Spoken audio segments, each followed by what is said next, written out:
Hi, I'm Geoffrey. Welcome back to Night Falls. Come, settle in for tonight's calming meditation and soothing bedtime story. As always, don't worry if you fall asleep before the end. You can drift off whenever you're ready. Come, join me beside the campfire tonight as we travel back through time and visit the elegant Harrogate Hotel, where mystery writer Agatha seeks lodgings and a little time to herself. I find that life has a way of busying itself and filling up with the things you enjoy the moment you make space and time for them. Just as my life has been filled up with friendship, Agatha finds a new mystery to fill her own time, bound up between the pages of a doctored book. Before we travel back through time and tonight's story begins, let's take a moment to reflect and wind down from the day. Come to a comfortable position and allow your eyes to gently drift closed. As you lie there, grant yourself a moment of stillness. Feel the perfect tranquility of the night washing through you as you draw a deep breath in. As you exhale, allow any energy lingering within you to drain from your body on your out-breath. Allow your breath to wash in through your nose and out through your mouth.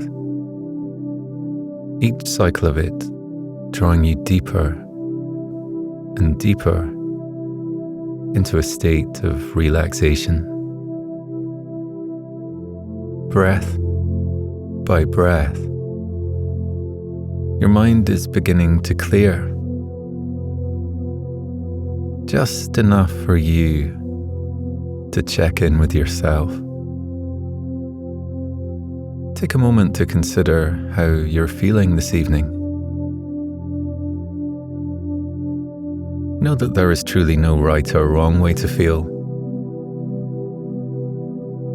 With that in mind, draw a deep breath in and thank yourself for having taken the time to listen in to your body, and exhale. Breathing in, give gratitude for all of the faces and places that fill your life and bring you joy. Exhaling, let go of any negative thoughts or feelings that no longer serve you. This is your time to catch a breath and carve out a little peace and tranquility for yourself. Know that however you're doing this evening, whatever stress or strain you find to be bound up in your body, nothing is permanent. Your every breath is drawn into your body on the promise of an out-breath, a release, an opportunity to let go of all that has come to pass. Taking a final deep breath in, draw the need for sleep deep into your body and allow it to settle in your bones. As you sigh out in relief, release the burdens and responsibilities that bind you in the daylight hours and allow yourself to drift into a state of deep relaxation as tonight's story begins. It was a crisp morning in mid-December when Agatha arrived at the hotel. elegant and majestic. The hotel was known for its luxurious rooms, spa facilities, and excellent customer service. It was the perfect place for Agatha to retreat from the world for a while and to take some much-needed time to relax. Having left her work commitments behind, Agatha had travelled north through England until she'd reached the prestigious hotel in Harrogate. She'd heard of its wonderful reputation through her friends who had stayed there over the years. She wasn't sure how long she was going to be at the hotel and had decided to take it one day at a time. As soon as Agatha stepped over the threshold of the elegant entrance, she knew she'd made the right decision. There was a calming ambience in the hotel, a feeling of serenity and tranquility. Agatha walked towards a uniformed young woman behind reception. The woman smiled at her approach and welcomed Agatha to the hotel. She asked how she could be of assistance. When Agatha asked for accommodation, the woman picked up a pen and opened the guest book. Being the astute kind, Agatha didn't miss a flicker of recognition in the woman's eyes. She looked a bit closer at Agatha, as though trying to work out why she looked familiar. Before the woman could voice her suspicions, Agatha gave a false name, Mrs. Neal. On her journey north, Agatha had thought it best to use a different name during her stay at the hotel, as she reasoned it would afford her more peace and time alone. As she gave the pseudonym to the receptionist and saw the recognition in her eyes vanish, Agatha knew it had been a wise decision. Once the receptionist had all the necessary information, she gave Agatha a key to her room, along with directions. With a smile, she told Agatha the room had excellent views over the gardens. She asked if help was needed with her luggage, to which Agatha held up a small bag and advised she was travelling light and could manage on her own. She thanked the woman for her help. Agatha climbed the thickly carpeted stairs and walked along the hallway. Each step brought an increased sense of relaxation, and she felt her cares drifting easily away. Her hotel room was beautiful. There were windows on two sides, which gave delightful views of the gardens. Even though it was winter, there was still an abundance of seasonal plants to behold and admire. Agatha took off her thick coat and hung it inside the oak wardrobe. She unpacked her small amount of belongings and put them away.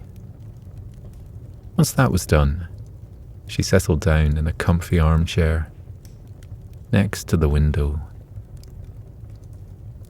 and took in the view. A soft smile alighted on Agatha's face. This was the time to do nothing but relax and take things easy. She sighed happily and continued to gaze out of the window. After a short while, her thoughts turned to her surroundings. There was a lot of history in the hotel, and many famous people had stayed there. Her friends had told her about the beautiful dining areas and the spa facilities. Agatha's curious nature got the better of her, and she decided to take a wander around the hotel. There would be time to gaze out of the window later. She left her room and began her exploration of the building. She went downstairs, taking in the oil portraits which adorned the walls as she went. She headed into the lounge and saw a young couple relaxing in an upholstered sofa, quietly discussing their plans for the day. Maps lay open on their knees. At the other side of the room, a quartet of octogenarians were playing a quiet game of bridge, their brows furrowed in concentration. A large open fire was lit, and the crackle of the burning logs gave the room a soothing atmosphere. Agatha was about to walk away from the lounge, but then she spotted a small bookshelf at the side of the fire, which, to her trained eye, contained an interesting library of work. Some of the covers looked familiar, and she smiled when she saw that one of her favourite books was amongst the collection. Unable to resist, she walked over to the bookshelf and picked up the book. It was written by Maxwell M. Collins, and the title was The Mysterious Tourist. Agatha took a seat in a high-backed armchair and opened the book. There was nothing like a good old-fashioned mystery to relax a person. The book was like an old friend to Agatha, and one she'd read many times. She loved the author's easy way with words, and how gently a reader was brought into the story. She smiled as she turned to chapter 1. Ask Mrs. Davenport about her London spiced cake recipe. Look for the interesting ingredient. Agatha's smile vanished. Those weren't the right words. The story began at midnight on a beach in Hawaii. There wasn't a Mrs. Davenport in the book, and there certainly wasn't any reference to a London spiced cake. Agatha surmised she had picked up the wrong book. She examined the dust cover, and it was definitely the right one. But it must have been placed on the wrong book, by mistake. She removed the dust cover and looked at the book beneath. Her eyebrows rose in surprise as she examined the gold-embossed letters on the front of the book. The Mysterious Tourist by Maxwell M. Collins. The spine of the book showed the same details. Agatha was confused. What was going on? She turned back to chapter 1 and read the peculiar first sentence again. Then she read the following sentences. They were as they should be, and followed the plot of Maxwell's story. Agatha held the book towards the light of the fire and noticed how the first sentence was raised ever so slightly, as if it had been affixed at some later date. Looking more closely at the text, she realized the font was different from the rest of the page, because the letter E had an extended curl on its lower part. It was a subtle difference, but Agatha spotted it. Someone had tampered with this book. But who? And why? It was a mystery. She laid the book on her lap and stared into the flickering flames of the fire. She could put the book back and continue with her wanderings around the hotel. Or she could casually ask around and see if anyone knew who Mrs. Davenport was, and if indeed she did have a recipe for London spiced cake. Perhaps it had been Mrs. Davenport who had placed the text inside the book. Maybe she was proud of her London spiced cake and wanted to share her enthusiasm for it. Agatha decided she couldn't leave the book as it was. So she took it to the helpful woman on reception and showed her the peculiar sentence. The young woman, Claire, was astounded at the discovery. The famous author, Maxwell M. Collins, had regularly stayed at the hotel, but it had been before Claire had started working there, and she'd never met him. But as for Mrs. Davenport, Claire did know her, and told Agatha she had recently retired as the hotel's cook. She'd had a reputation as an excellent baker, and her cakes and pastries were famous. Claire wasn't aware of her London spiced cake, but Mrs. Davenport had left her recipe book behind as a gift for the new cook. Claire said she was about to go on her break, so perhaps they could go to the kitchen now and have a look at the book to see if the recipe was there. Just to satisfy our curiosity, Claire said, with a twinkle in her eyes. If you insist, Agatha said, trying hard not to let her eyes twinkle in delight too. The duo headed into the kitchen and found it abuzz with chatter and activity. The aroma of freshly baked cake filled the air.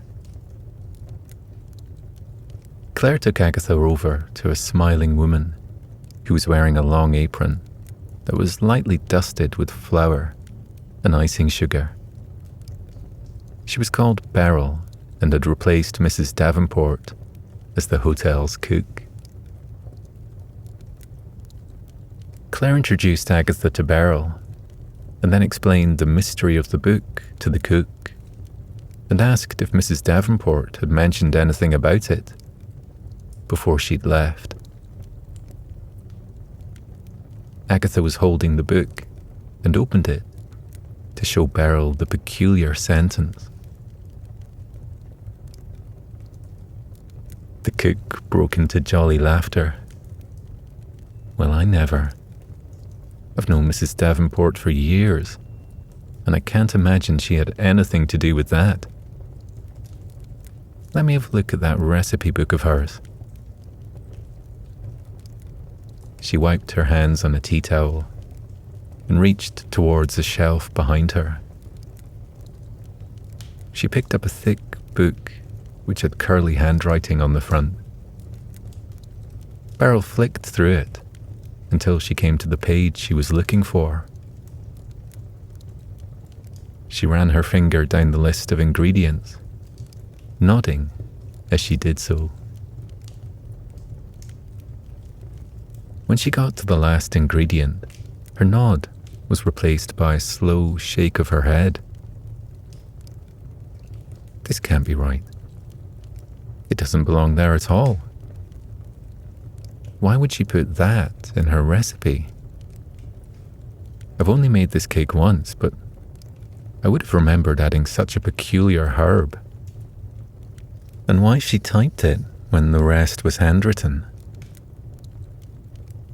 Beryl held the recipe book towards Agatha and Claire. She put her finger on the last ingredient. 2 teaspoons of finely chopped basil. Unlike the other ingredients which had been handwritten, the last item had been typed on a separate piece of paper and then glued onto the page, and the typeface had the same distinctive letter E which the novel had. Agatha pointed out this similarity to Claire and the cook. "The mystery deepens," Claire said. "We grow basil in the main gardens during the summer, but I believe herbs are cultivated inside the greenhouse at this time of year." "Could we go to the greenhouse and have a look at them?" Agatha asked, just to satisfy our curiosity once again. Claire's wide smile gave Agatha the answer she was hoping for. "Let me know how you get on," Beryl said. Claire and Agatha promised to do so. They swiftly collected their outdoor coats before leaving the hotel by the rear door and walking into the gardens. Geoffrey, the hotel's long-standing gardener, was busy inside the warm greenhouse, but he put his tools down when he saw Claire and Agatha entering. He professed it a delight to have such unexpected company and asked if they'd like to stay for a cup of tea. He produced a tartan flask and held it up. Not being one to refuse tea, Agatha said yes and thanked him for his kind offer. Claire agreed to a drink too. The gardener hummed happily to himself as he poured the warm liquid into delightfully mismatched china cups. He gave the drinks to Agatha and Claire and invited them to take a seat on the bench beneath the potted palm trees. Once they were seated, Agatha explained their reason for calling into the greenhouse. She showed Geoffrey the book and opened it to chapter 1. The gardener took off his cap and scratched his head. "I've read that book a few times. I know the action starts on a beach in Hawaii. You must have thought you had the wrong book when you first saw it."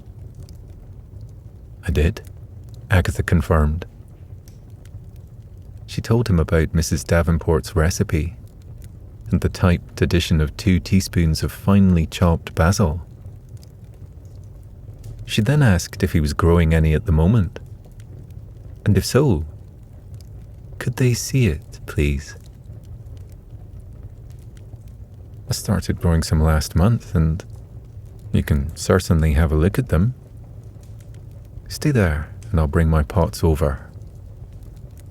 He ambled away to the far side of the greenhouse and returned with a tray in his hands. Inside the tray were rows of small brown pots, which had green shoots sprouting from the soil.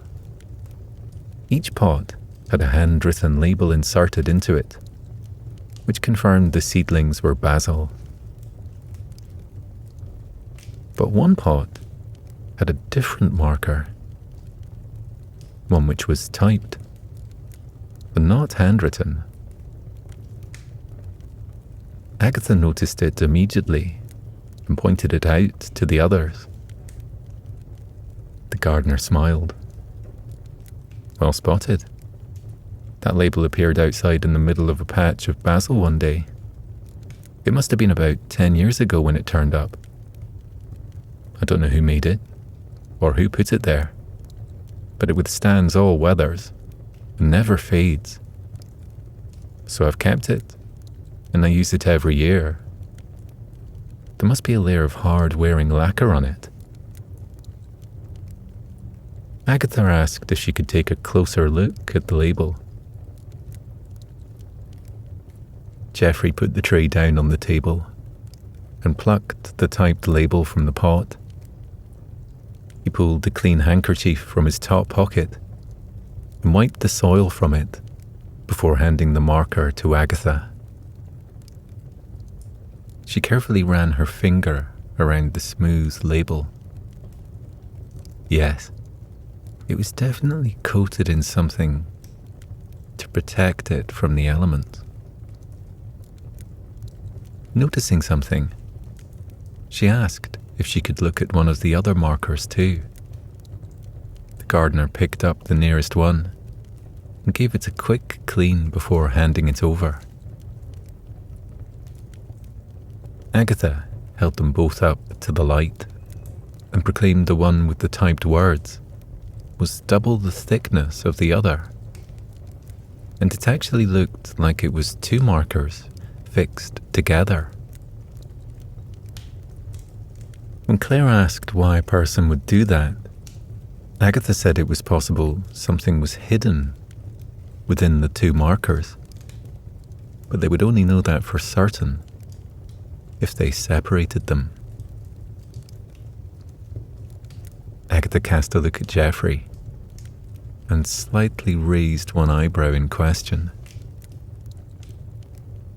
The gardener rubbed his hands together in a gleeful manner. Of course we can open it.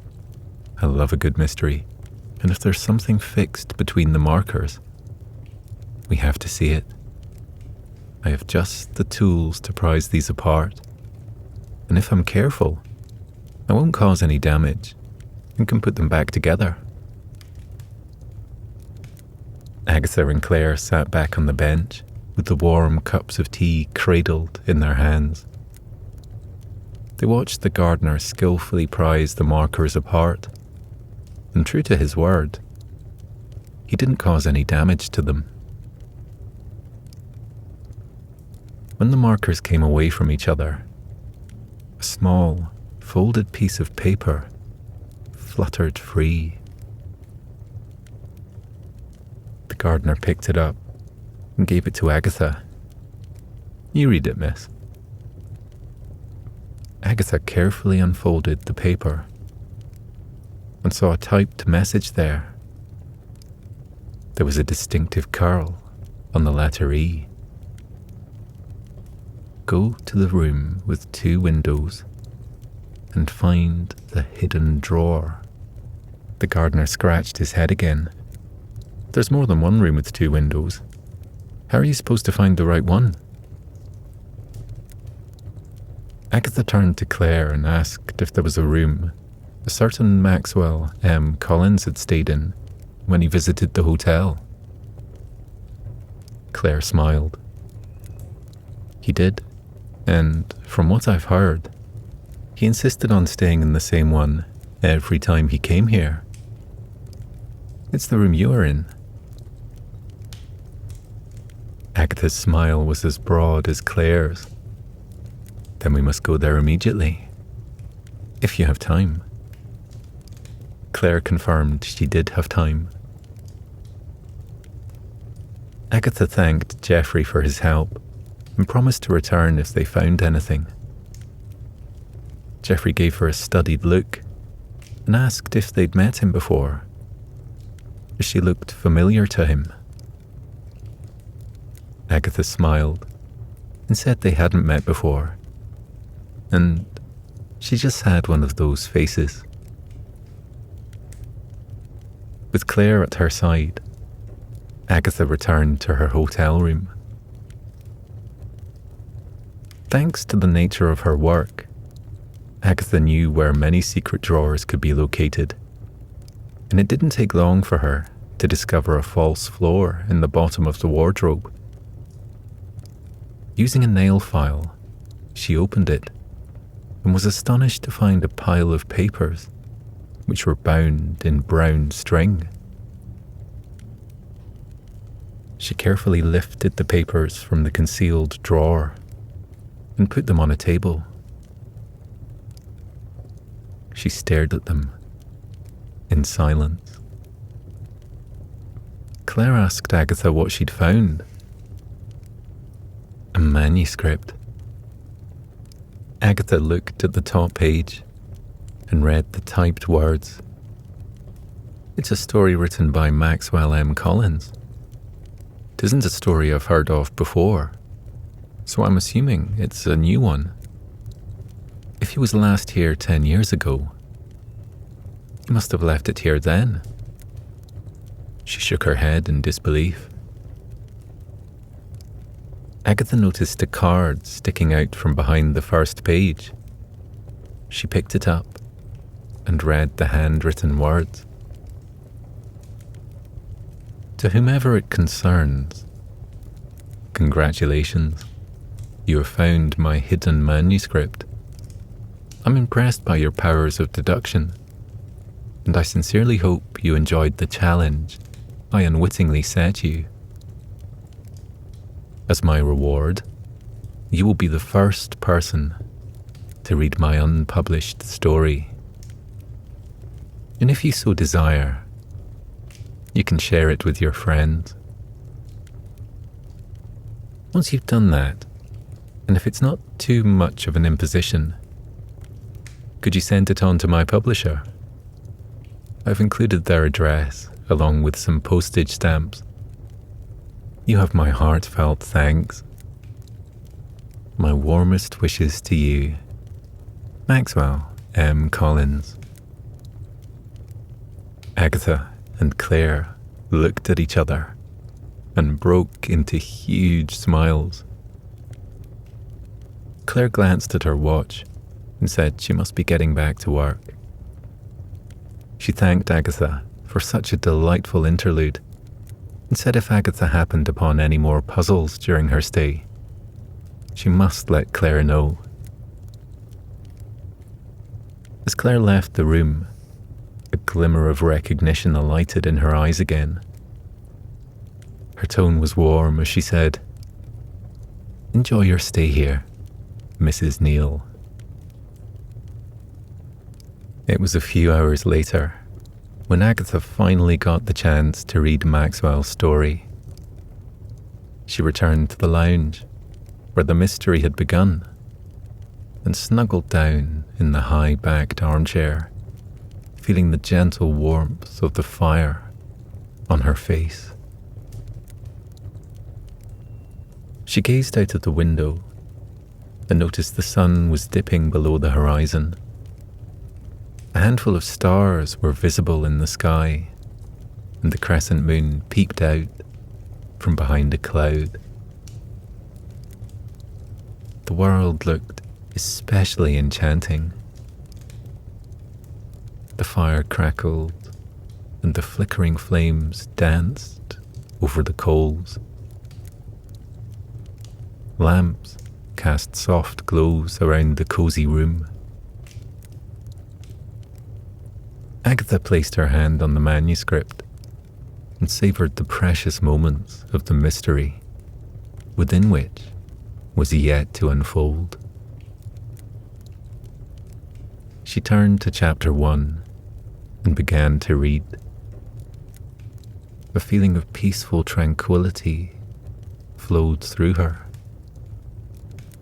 There was nothing like a good old-fashioned mystery to relax a person. It wasn't long before a delightful drowsiness settled on Agatha. Her eyes grew tired, and a small yawn escaped from her. It was time to turn in for the night. Agatha returned to her room and was soon settled beneath the warm covers of the bed. Thoughts of her day stayed in her mind for a while before gently drifting away. She felt peaceful and content, relaxed and sleepy. She softly fell into a deep, deep slumber.